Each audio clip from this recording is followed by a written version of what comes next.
أعوذ بالله من الشيطان الرجيم بسم الله الرحمن الرحيم.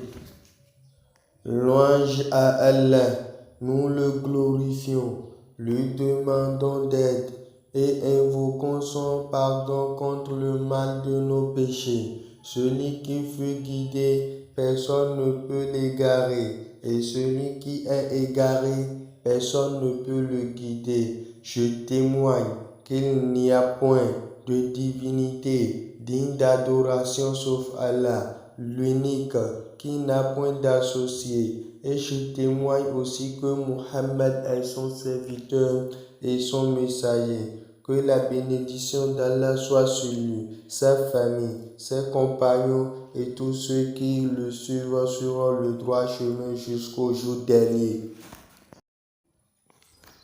Aujourd'hui, nous allons parler du mérite des rappels d'Allah. Allah Ta'ala dit: Fazkuruni azkurukum washkuruli wa la takfurun. Évoquez-moi par la pensée et les actes, et je vous aurai présent à l'esprit. Rendez-moi grâce et ne me reniez point.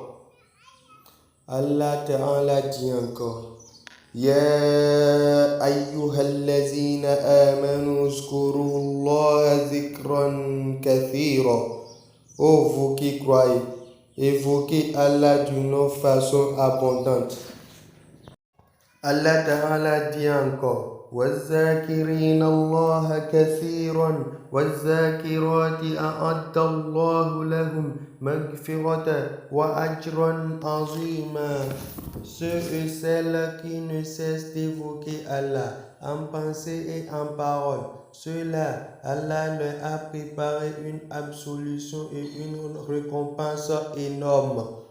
واذكر ربك في نفسك تضرعا وخيفة ودون الجهر من القول بالغدو ولا صال ولا تكن من الغافلين.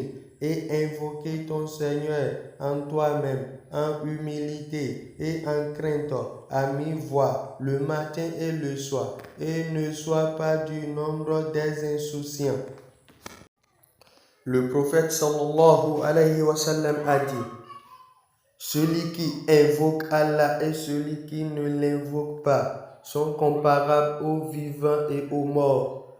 Il a aussi dit aux compagnons: ne voulez-vous pas que je vous indique la meilleure des bonnes œuvres, la plus saine et la plus élevée en grade auprès de votre maître, qui fait élever vos grades avec lui et qui vous serait mieux que d'aller dépenser l'or et l'argent ou affronter vos ennemis? Les compagnons dirent: c'est oui, informe-nous. Le prophète dit: c'est la mention d'Allah Ta'ala.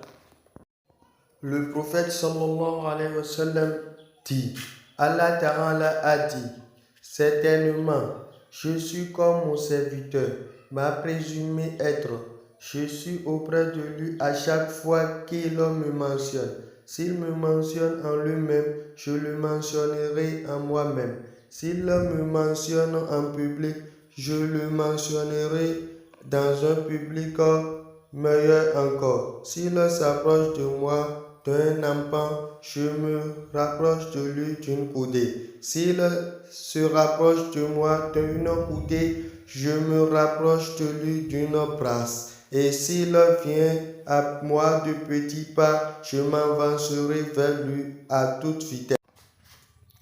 Un homme vint chez le prophète sallallahu alayhi wa sallam et lui dit: ô messager d'Allah, les rites de l'islam sont trop pour moi. Montre-moi donc quelque chose auquel je m'accrocherai. Il répondit: n'essaie jamais de souvenir d'Allah par ta langue. Le prophète sallallahu alayhi wa sallam a aussi dit: celui qui lit une lettre du livre de Dieu, une bonne action passerait à son actif, et la bonne action serait découplée. Je ne dis pas que Alif, Lam, Mim forment une seule lettre, mais Alif est une lettre, Lam est une lettre et Mim est une lettre. Le prophète sallallahu alayhi wa sallam a aussi dit: celui qui s'assoit tout en n'évoquant pas Allah et celui qui s'est couché sans mentionner le nom de Dieu auront négligé un devoir envers Allah. Il a aussi dit: il n'y a point de gens qui s'asseyent dans une assemblée dans laquelle on n'a pas mentionné le nom d'Allah, ni prié en faveur du prophète, sans qu'il n'éprouve un regret. Si Allah veut, il les châtiera. S'il veut, il leur pardonnera. De même façon, il a dit: il n'y a point de gens qui quittent une assemblée n'ayant point évoqué et mentionné Allah sans qu'il ne soit à l'image de ceux qui quittent le cadavre d'un âne décomposé, et ils regretteront leur négligence.